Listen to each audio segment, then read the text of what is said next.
آج آپ کا ملک 14 اگست کو بنا ہے۔ پاکستان کا مطلب کیا؟ لا اللہ کے علاوہ کوئی بھی معبود نہیں ہے، سر اس کے سامنے جھکانا ہے۔ مال میں کماؤں گا، اس کا حکم ہوگا کہ 40واں حصہ دے دو۔ اللہ کے علاوہ کوئی معبود نہیں ہے، وہ معبود ہے، میں عابد ہوں، زکوٰۃ میری عبادت ہے، 40واں حصہ مجھے دینا پڑے گا۔ نماز عبادت ہے، اللہ کے حکم کے مطابق مجھے کرنا ہے نماز، روزے مجھے رکھنا ہے، یہ سب کچھ اللہ کا نظام یہاں پر چلے گا۔ اگر قرآن کسی ہے تو قائد اعظم کو تو سمجھ لو، مرحوم کو، علامہ اقبال کو تو سمجھ لو، وہ پتہ نہیں کیا ہے، ہمارے یہاں کوئی فٹ بال کی طرح ہے، کوئی اقبال فواد چودھری، فٹ بال چودھری، پتہ نہیں کیا ہے۔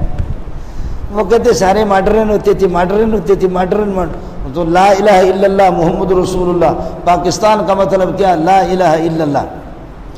اور یہاں شبیر احمد عثمانی رحمۃ اللہ علیہ کے ان کے مشوروں پر ان کی ایک جیسے لوگ بھی تھے، لیکن علماء کو سمجھتے تھے، یہ سمجھتے بھی تھے کہ علماء کو اعتماد میں لیے بغیر ملک حاصل نہیں ہو سکتا۔ ملک آ گیا، پاکستان کا مطلب کیا؟ لا الہ الا اللہ۔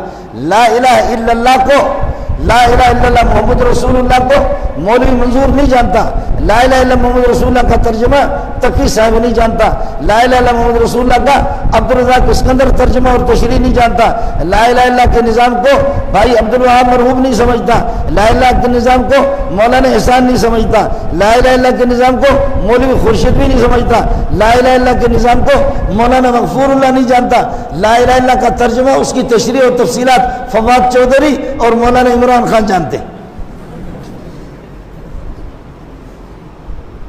حاجی عمران خان صاحب سمجھے، یہ لوگ لا الہ الا نہیں جانتے۔ میں کبھی آپ کے یہ وزارت تعلیم میں 2-3 سال سے جاتا ہوں تو یہ جو آپ کے اسکالر ہوتے ہیں نا، اسکالر، بڑے بڑے اسکالر اور ریسرچ کرنے والے، تحقیق کرنے والے، اللہ کی قسم کلمے کے کما حقو گرمی عربی گرامر کے لحاظ سے بڑے سے بڑے آپ کے لیکچرار کے اندر صلاحیت نہیں ہے کہ جو اس کا ترجمہ کرے۔ یہ تو میں عوامی ترجمہ آپ کو کر کے بتا رہا ہوں۔ آپ کے جو اسکالر جن کو آپ سمجھتے ہیں، ان کو تحقیقی سمجھتے ہیں، خواہ آپ لوگ چھیڑتے بھی ہمیں ہیں تو ہم بھی کہتے ہیں کہ پھر ہمارا چیلنج ہے۔ کبھی کوئی مجتہد وہ کہتے ہیں کہ سنی جو ہے ٹھیک نہیں ہے تو ہم کہتے ہیں مجتہد صاحب قرآن کے 2 صفحہ میں سنا دو، یا یہ 600 صفحات ایک ہی مجلس میں مولوی منظور سے سنو۔ آپ بات سمجھ رہے؟ عربی گرامر کے لحاظ سے، عربی گرامر کے لحاظ سے آپ اس کا ترجمہ تو کر لو، یہ آپ سے ہو ہی نہیں سکے گا۔ اس لیے یہ ملک بنا، اللہ پاک نے یہ ملک جو ہمیں عطا فرمائی اور اس ایک نظریے کے تحت یہ ملک بنا۔ آخر لاکھوں انسانوں نے جو قربانیاں دی، لاکھوں انسان در بدر ہو گئے، اپنے علاقوں، اپنی اولاد کو اللہ کی قسم ہندوستان میں لوگ چھوڑ کر کے یہاں آ گئے کہ ایک اسلامی خطہ بن گیا جہاں اللہ کا قانون نافذ ہوگا، جہاں اسلامی سربراہ آ جائے گا۔ والسلطان المسلم ذل اللہ فی الارض، اسلامی بادشاہ، اسلامی حاکم ذل اللہ، اللہ کا سایہ ہوتا ہے۔ والسلطان المسلم ذل اللہ، کون سا خطیب جمعے کے دن جو یہ جملہ آپ کو نہ سنا ہے؟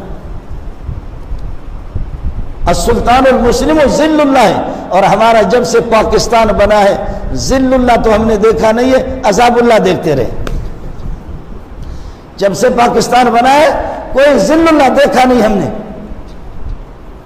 عذاب اللہ، عذاب اللہ، عذاب اللہ، عذاب اللہ، عذاب اللہ، عذاب اللہ، عذاب اللہ، سارے عذاب ہم پر مسلط ہے۔